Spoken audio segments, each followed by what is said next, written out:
An early American copper coin showcase auction was recently held by Heritage. The Nova Constellatio coppers were some of the first coins to circulate broadly in the post-declaration era, minted privately during or before 1785, though these do bear the date of 1783. The name translates as a new constellation and surrounds 13 stars on the design, and equates the original 13 colonies to a new constellation on the world stage that together form the United States. Later, many of these would be used as undertypes for Vermont, Connecticut, and New Jersey coppers in turn. Graded by PCGS as AU55, this example was sold at auction for $2,160.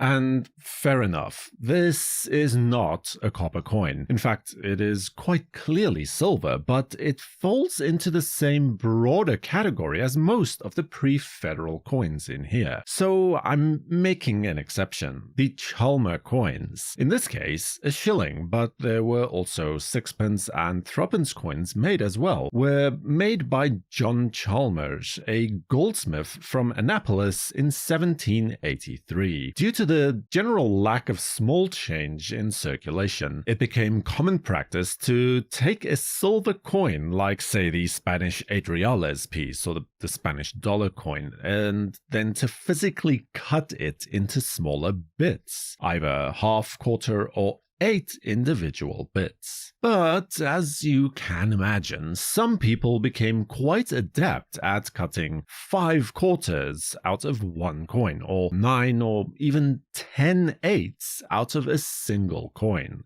thereby profiting from it. John Chalmers created these coins as an attempt to curtail such dishonest practices. The mintage figures were long since lost to history, but we know that the survival rate is extremely low. The shilling received a details grade from NGC of VF, and at auction it sold for the sum of $3,360.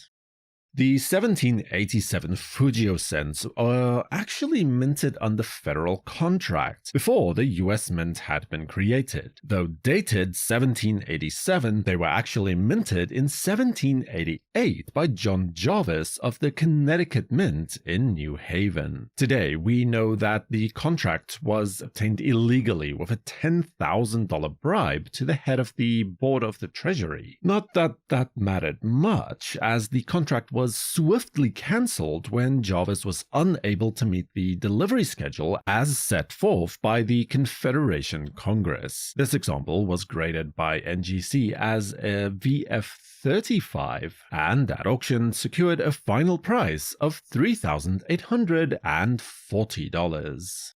A Washington Liberty and Security halfpenny like this is technically not an American coin, as it was minted and in fact circulated in Birmingham in England, and technically forms a part of the Condor token series. But one look at this coin and it is very obvious why it is commonly included in an early American copper collection. This is of the rare variety where the edge inscription reads, "An asylum for the oppressed of all nations." This beautiful example was authenticated by NGC with a grade of MS62 brown and sold at auction for the sum of $4,560.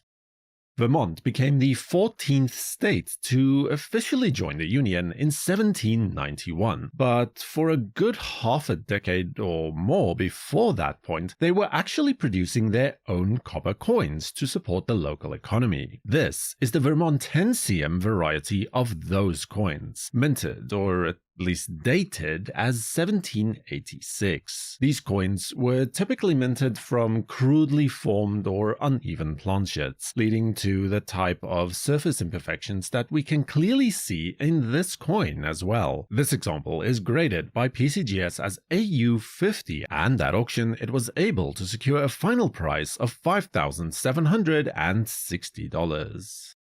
In 1793, the US Mint issued the first copper 1-cent coins, the now infamous chain cent, so named after the 15 interlocking chain links that appear on the reverse design, a reference to the 15 states that had up to that point joined the Union, and the obverse depicts the flowing hair liberty design. But not everyone was impressed with the Mint's first effort. In a letter published in the Argus of Boston on March 26, 1793, the design was criticized as saying, and I quote, "The American cents do not answer our expectations. The chain on the reverse is but a bad omen for liberty, and liberty herself appears to be in a fright." Whether or not the criticism of the chain motif is justified can be debated, but it was hardly a new idea at the time. 5 years earlier, almost the exact same idea appeared on the Fugio cent, which we took a look at just a little bit earlier,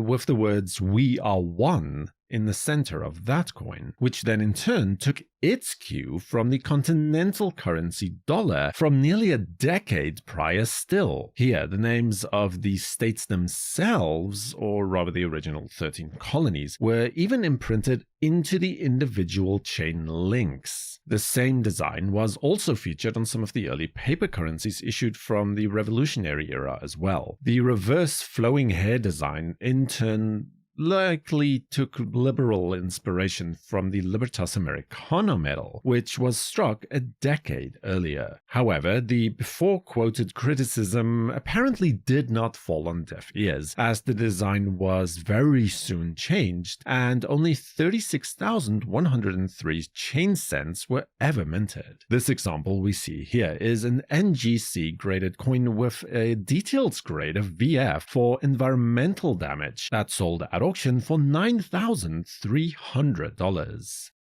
Following the furor concerning the chain cent, the reverse of the coin was then very quickly altered to depict the reef design instead of the interlinked circles. However, the design too would only last another 3 months before the Liberty cap design was then adopted. This coin was graded by PCGS as fine details and saw a closing price at auction of $3,120. Subscribe to WNN and activate notifications with the bell icon to know when new videos are released. For the World Numismatic News, I am Numisman saying thank you for watching, keep collecting, and have a fantastic day.